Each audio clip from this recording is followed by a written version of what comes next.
Hangin po namin at patuloy po namin kayong makilala sa pamamagitan ng paggamit niyo sa inyong mensaher today. Kayo po ang aming itinataas sa pangalan ng Panginoong Jesus. Mahirap na kalaban ang gutom. Nakakasira ng diskarte, nakakasira ng katalinuhan, at minsan nakakasira ng espiritu. Ang ating pag-aaral ngayon, ano pa ang title? Gutom. Salamat Panginoon dahil sa inyong kandili kami ay hindi gutom. At sa inyo kami nakakasumpong, nakakakita, nakakatanggap ng mga pagkaing material, espiritual at emosyonal. Ipaunawa niyo pa sa amin, Panginoon, ang dynamics of hunger. At ano ang mga dapat namin gawin sa buhay upang makalayo dito, makaiwas. At kung magugutuman ay sa tamang paraan, sa tamang amount lamang, that is good for our spiritual, emotional, and physical health. Be our speaker, be our teacher, be the one who feeds us, O God. In the name of your Son, Jesus, we pray with anticipation of your blessing. John 6, 1-6. Sometime after this, Jesus crossed to the far shore of the Sea of Galilee, and a great crowd of people followed him because they saw the signs he had performed by healing the sick.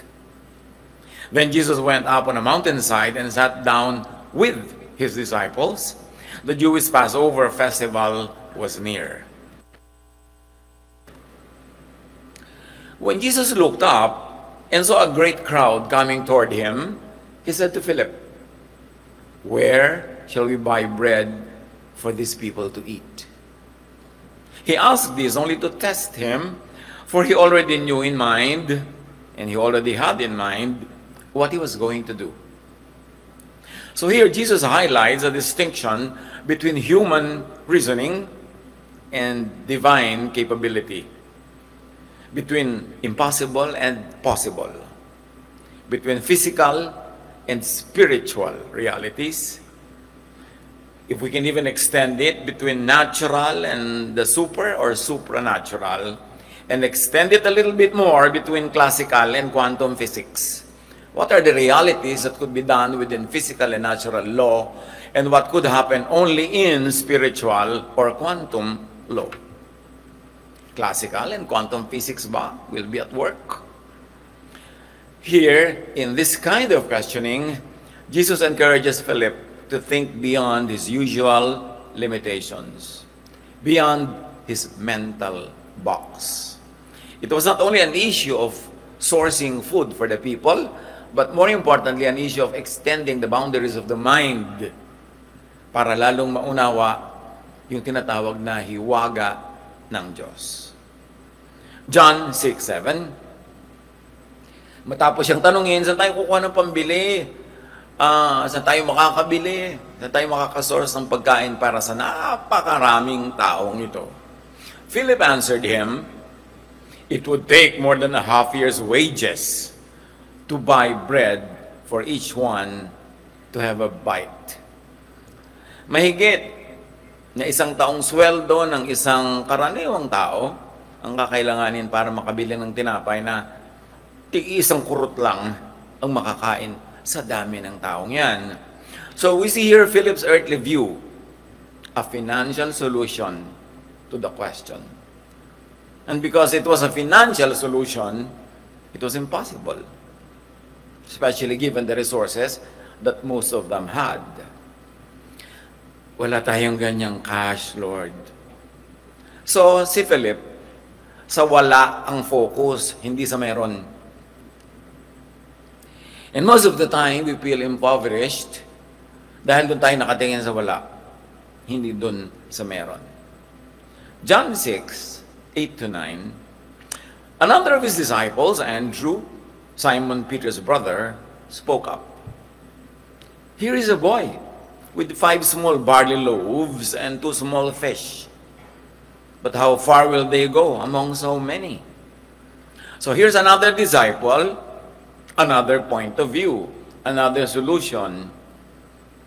This time, hindi na pera, actual material resources, food, that was already at hand, hawak na Apparently, nasorsa nila yung bata at naituro na yung pagkain na willing naman siyang i-share. But it was a small solution for a very big need. Di pa rin kasya. John 6:10-11, Jesus said, "Have the people sit down." There was plenty of grass in that place, and they sat down. About 5,000 men were there, not to count the women and the children. Then Jesus took the loaves. So apparently, binigay na nga ng bata yung pagkain niya. What is this? Ang konti-konti naman para i-donate ko. Pero binigay niya. But you know that the Lord makes much out of little. So Jesus took the loaves, gave thanks, and distributed to those who were seated as much as they wanted. He did the same with the fish. So the people were seated for organization, apparently, for efficiency, for order and safety, para walang agawan, at nabigyan ang lahat. Nabusog ang lahat. John 6:12-13. When they had all had enough to eat, he said to his disciples, "Gather the pieces that are left over. Let nothing be wasted." So they gathered them and filled 12 baskets with the pieces of the 5 barley loaves left over by those who had eaten. Hindi naman bago sa atin itong kwentong to, paulit-ulit lang. Ang sinisikap lang natin, mahanapan ng mga bagong, mga sariwang application sa buhay natin. So everybody had more than enough out of what used to be not enough. So, ang impossible sa natural, sa tao, naging possible kay Jesus. Immediately, ang linaw na agad ng lesson niya sa buhay natin. Huwag sukatin yung mga gutom by finances, by material resources, by what is available only, that is visible. Sukatin yan ayon sa walang hanggang kapangyarihan ng ating Diyos. Kasi lagi magiging sobra yun. Ang imposible, naging posible. Ang kulang sa material ay may sobra sa spiritual way.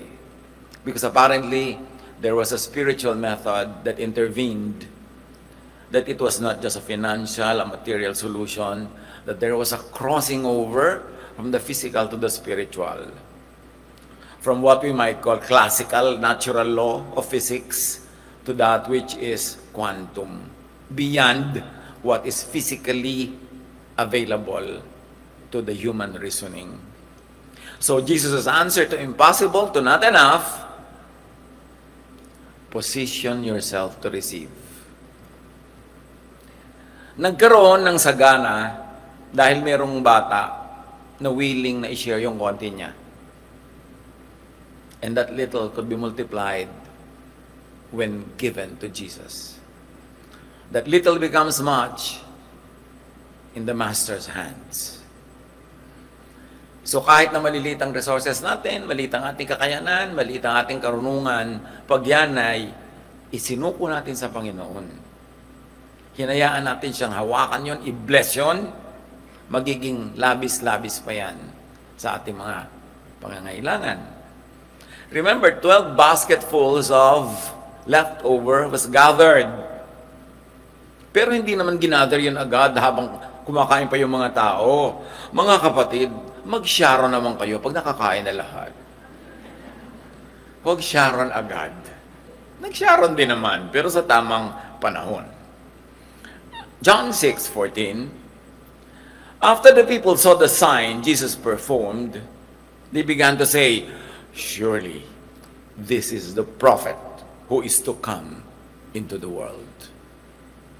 The crowd was beginning to grasp Jesus' divine power and authority. Progressive kasi ang pagpapakilala ni Jesus. Hindi bigla-biglaan. Hindi one time, big time. Dahan-dahan.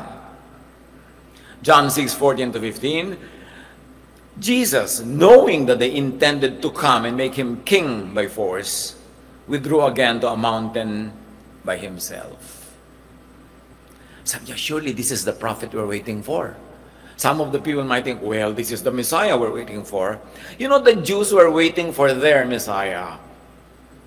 But that Messiah was supposed to be a political king, a military general, a national leader that would set them free from colonial oppression, and in that time, from the Romans, that would lead them to international political prominence, that they would rule the world. Yan ang kanilang inaabangan. Kaya nga, the Jews rejected Jesus because Jesus was not the Messiah they were waiting for.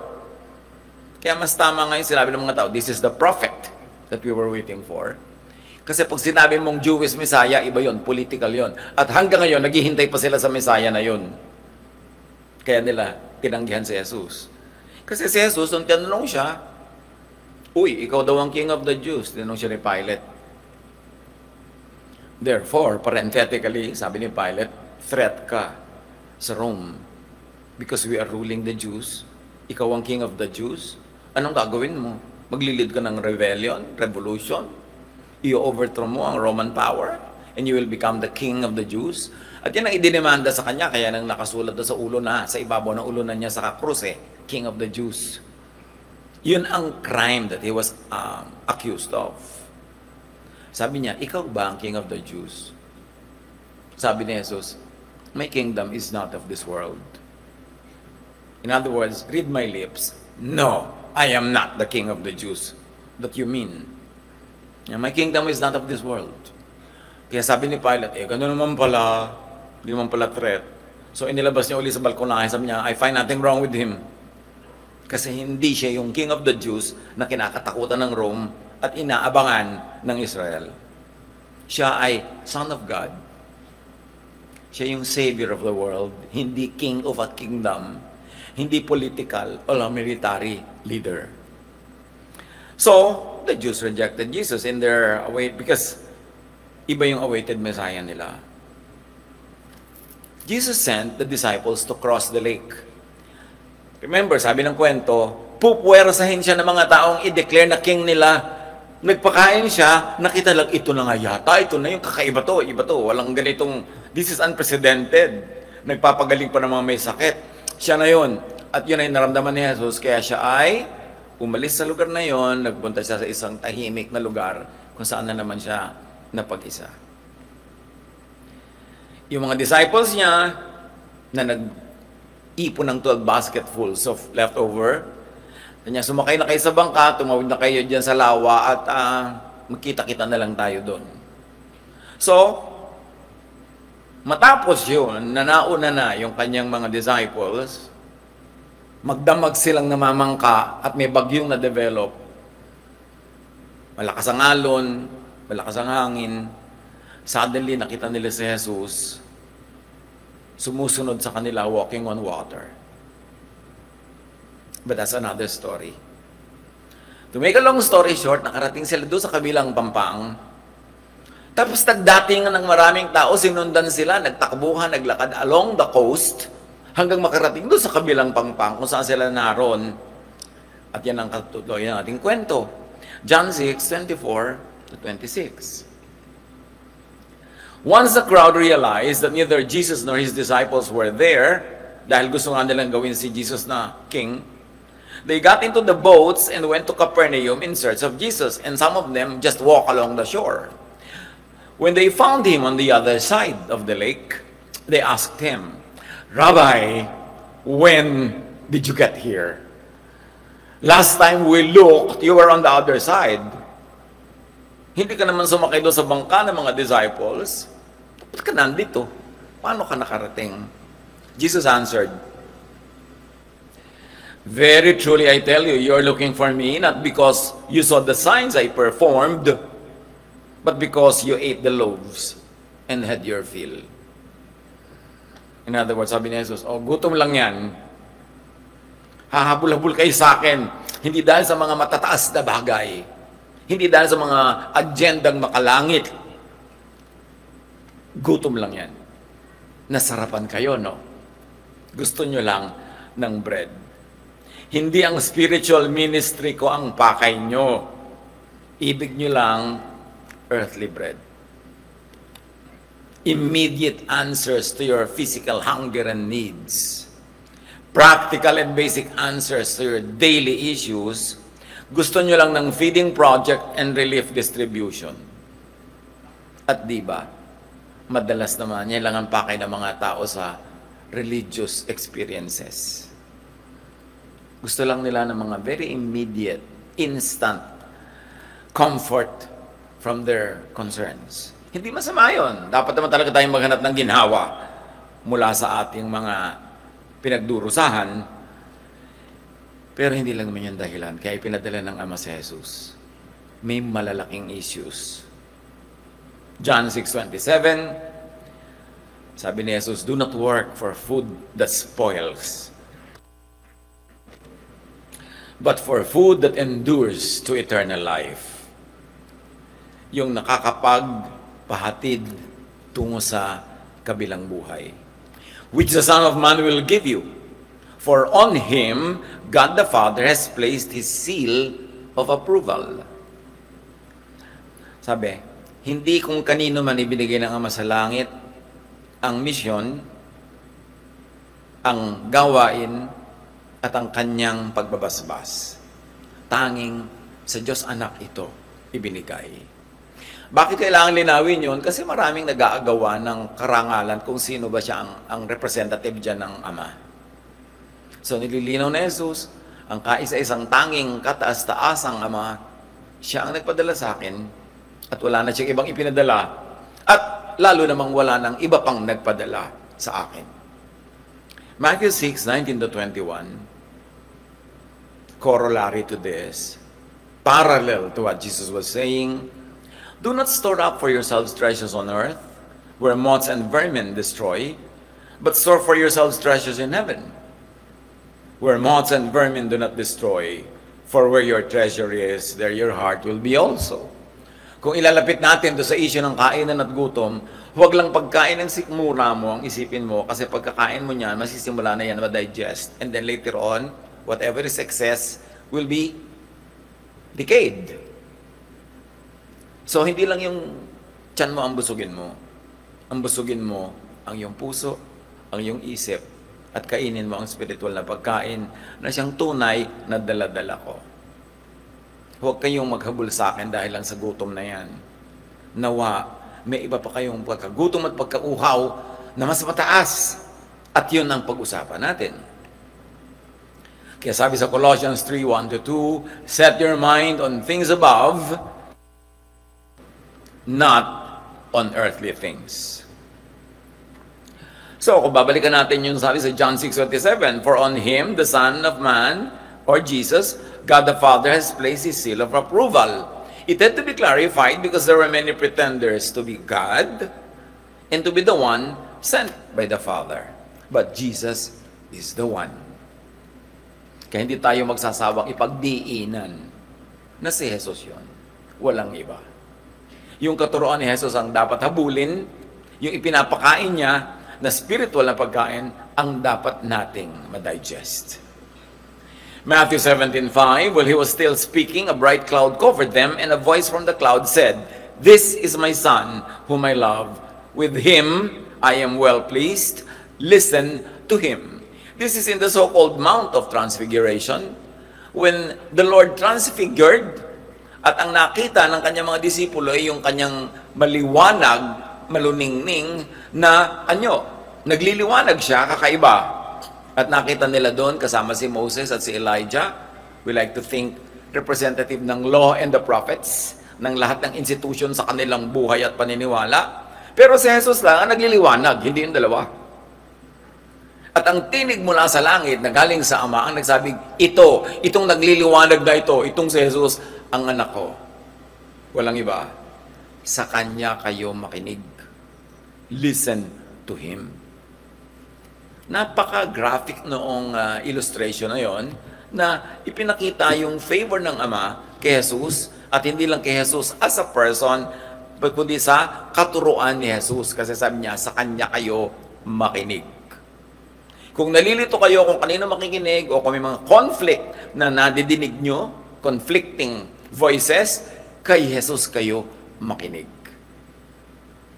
John 20:31, believe that Jesus is the Messiah, the Son of God, and by believing you may have life in His name. But remember, we clarified that Jesus, the Messiah from the Father, from the Most High God, is not exactly the Messiah that Israel was waiting for. That's why they rejected Jesus, and up to now, conservative Judaism still does not accept Jesus. Kasi meron silang standards, meron silang specifications kung ano yung Messiah nila eh. So huwag na kayo ma-confuse.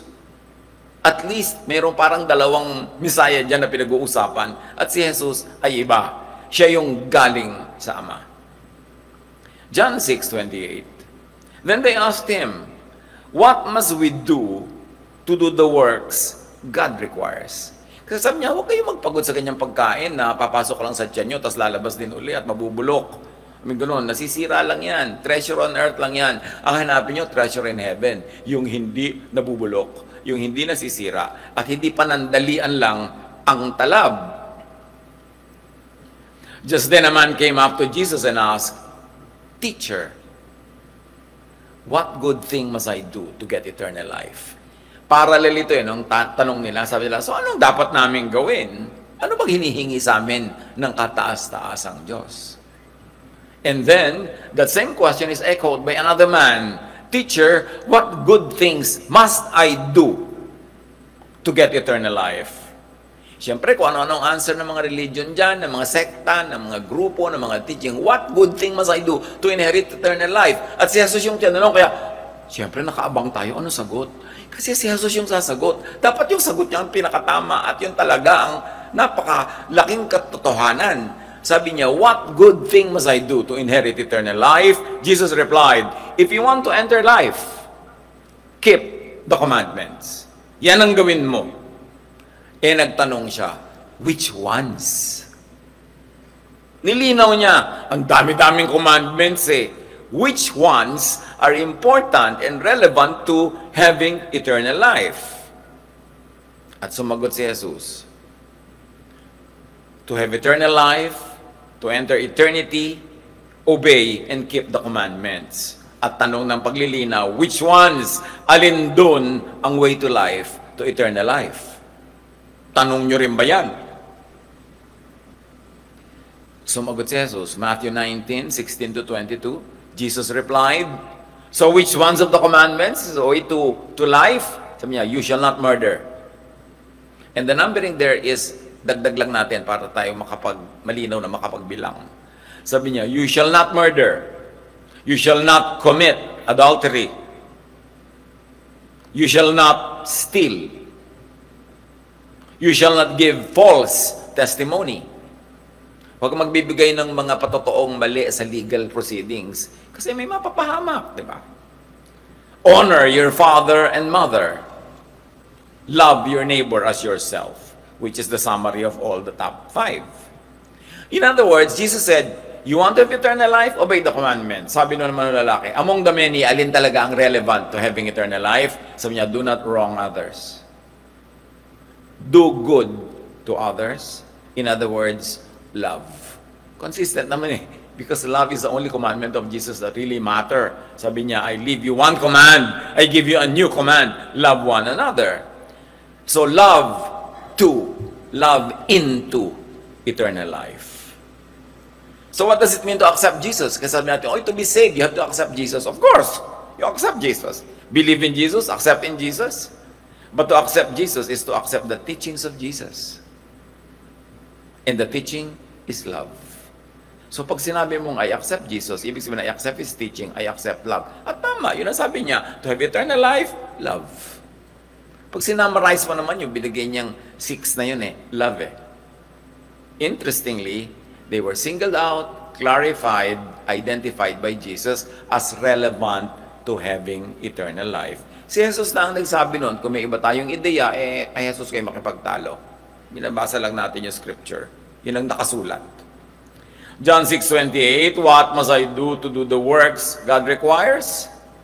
John 6:29, Jesus answered, the work of God is this: to believe in the one He has sent. Pag nagtatanong tayo, ano ba talaga yung work of God? Oh, we are doing the work of God. We are serving God. We are doing the mission of God. The work of God is to believe in the one He has sent. Yun ang work na gusto niyang atupagin natin, manalig sa kanyang isinugo na si Jesus. Meaning, to believe in the work and message of the one He has sent. Meaning, to believe in love of the Father and of through the Son. Yun ang major work of God. Acts 16, 30-31, very related, though at another time and place nangyari. He then brought them out and asked, "Sirs, what must I do to be saved?" Ito yung itinanong ng jailer sa mga ikinulong niyang mga disipulo ni Jesus. They replied, "Believe in the Lord Jesus and you will be saved, you and your household." Believe in the Lord Jesus, meaning believe in the message of the Lord Jesus, which is love and grace, and you will be saved. Napakalalim ng pagpapakahulugan nito at pag-unawa. You mean, pag naniwala ako, if I believe in Jesus as the Son, the sent one of the Father, I will be saved? Yes. But that means believing in His message, applying that message in your life, and living by it. Kailangang maniwala ka sa message niya, which is love.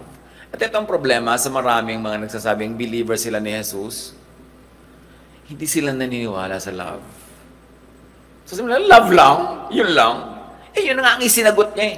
Inisa-isa na nga yung mga commandment, ang ending lang naman talaga, love eh. Ngayon, kung magdadagtag ka ng iba, hindi na galing kay Jesus yan. Kaya sabi ng Ama, sa Mount of Transfiguration, "This is my Son." Ayan, nagliliwanag, hindi mahirap makilala. Believe in Him. Listen to Him. John 8:24, sabi ni Jesus, "I told you that you would die in your sins if you do not believe that I am He, that I am the one sent by the Father, and that my message to you is the real message of the Father to you." And the New Testament is clear. No one has seen God except the one who came from heaven, the bread from heaven, who is Jesus. Siya lang talaga ang may tunay at buong karapatang ipakilala ang Ama, kasi siya lang ang tunay na nakakakilala sa Ama. Believe in the Father, in the God of Jesus as the real, true God and Father. Kasi maraming contestants, maraming claimants kung sino ba ang God. John 17:3, "Now this is eternal life, that they know you, Father, the only true God, and Jesus Christ, whom you have sent." This is from the mouth of Jesus, prayer niya yan eh. Yeah, this is eternal life, that they know you, the only true God. Maraming claimants eh. And Jesus Christ, whom you have sent. Of course, Jesus was referring to Himself.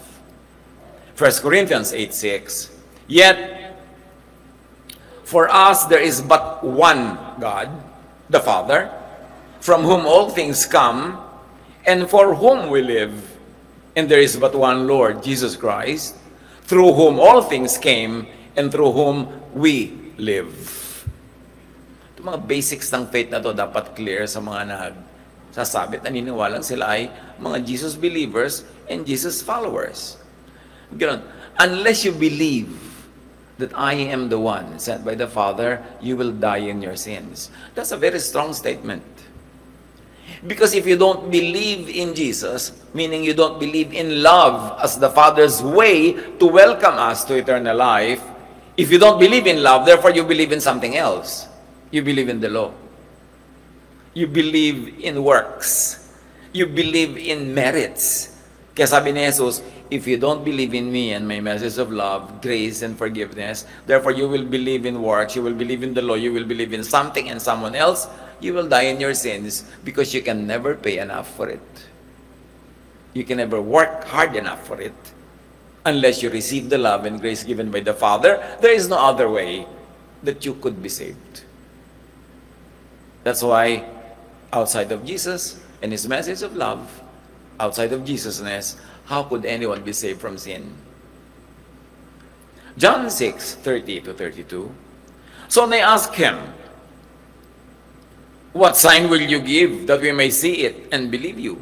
What will you do?" At ibinalik nila sa tinapay ang usapan. "Our ancestors ate the manna in the wilderness.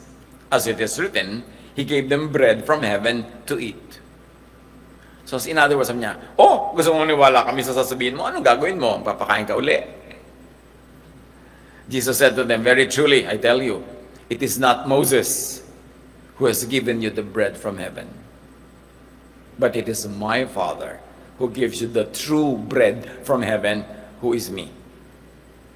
Kung eager kayo na kainin yung tinapay na yon, na alam nyo naman, pag tinago nila, kinabukasan, bulok, inuuod, hindi yun ang magbibigay sa inyo ng kaligtasan mula sa inyong gutom.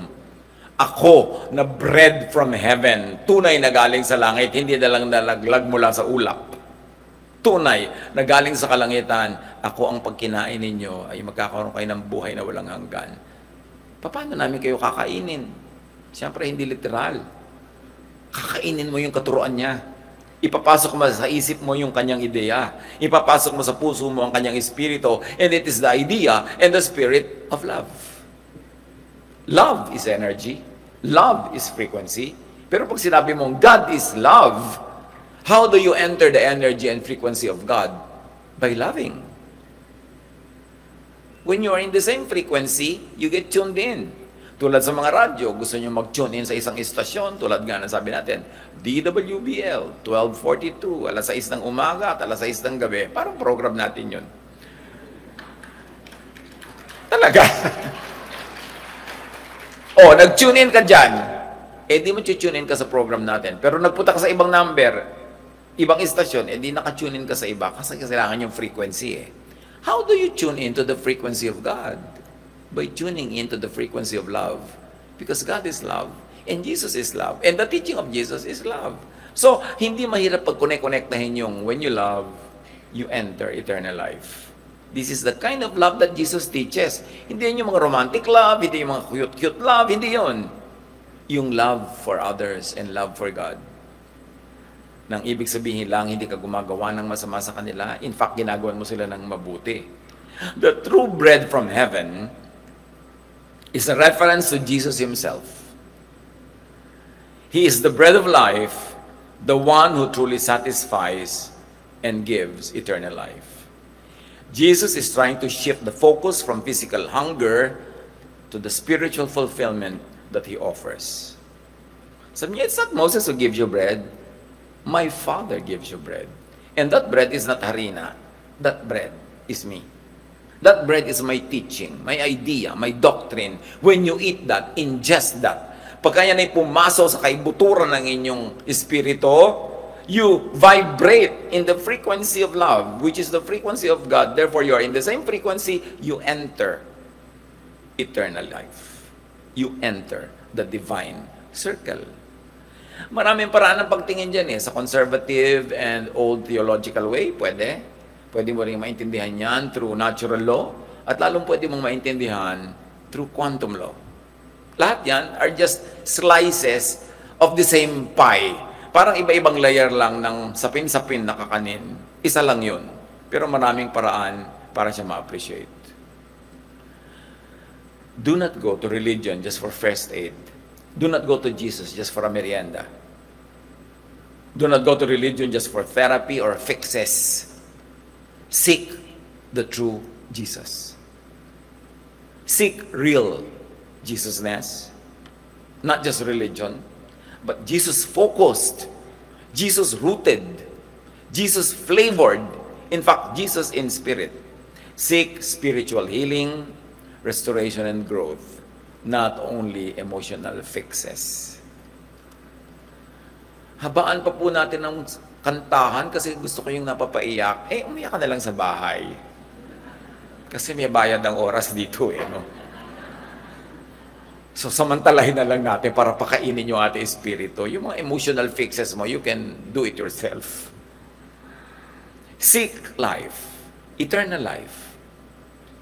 Seek love, give love, at hindi ka pwedeng maligaw sa paraan na yun.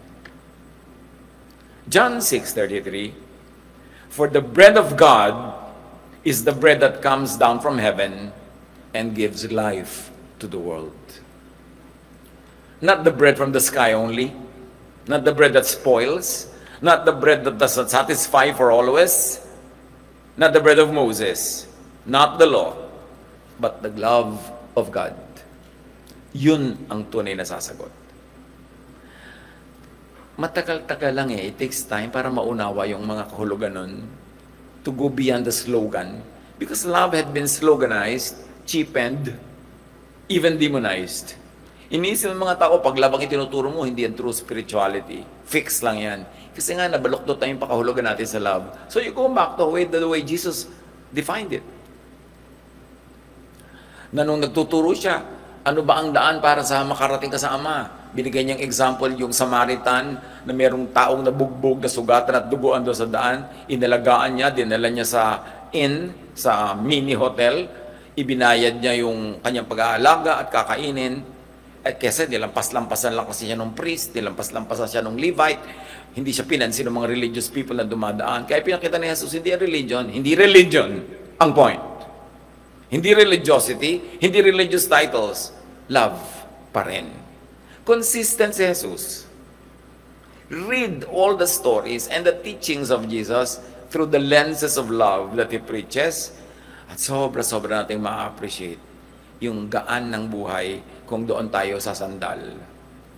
Yung liwanag, pag doon tayo sasangayon. At yung kapayapaan na ibinibigay ng katotohanan that God loves us. Na hindi yan God na angry, vindictive, yung nagmamadali tayong parusahan, paluin. Hindi yun ang ipinakilala ni Jesus. Iba't ibang mukha ang ipinapakilala ng iba't ibang mga teacher. Ang kilala nating Ama at kilalanin ng gusto yung mukha na ipinapakita ni Jesus. Because Jesus is the image of the invisible God. Jesus is the face of the Father. Kaya tingnan natin siya. John 6:49, sabi ni Jesus, your ancestors ate the manna in the wilderness, yet they died. So hindi yung manna na yan ang pinag-uusapan, but the living bread from heaven.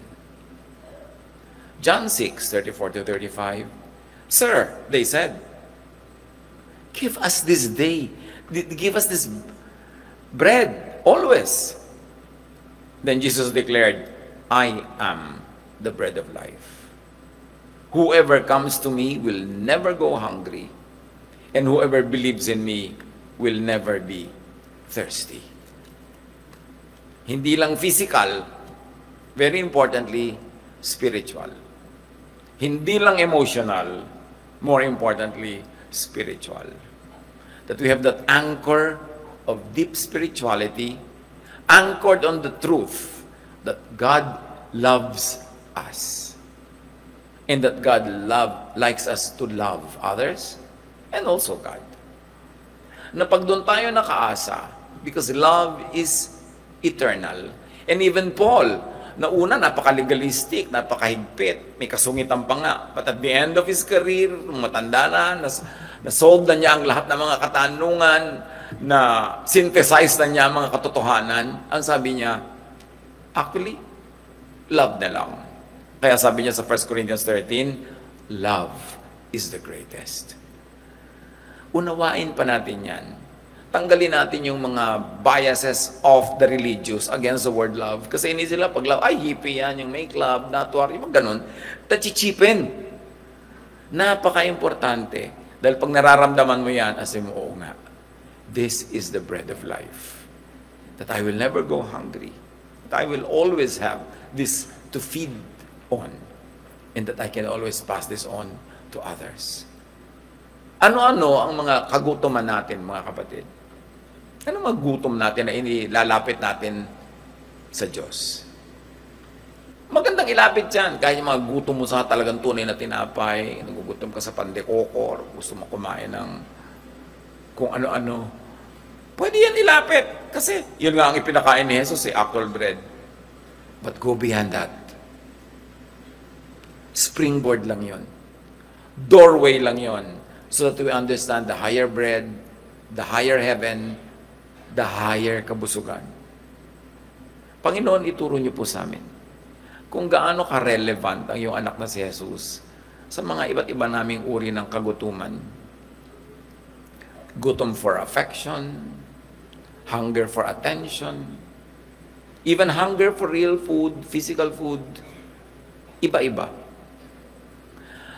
Give us this spirit of understanding so that we will be positioned to understand and how to apply in daily life the truth that Jesus is the bread of life.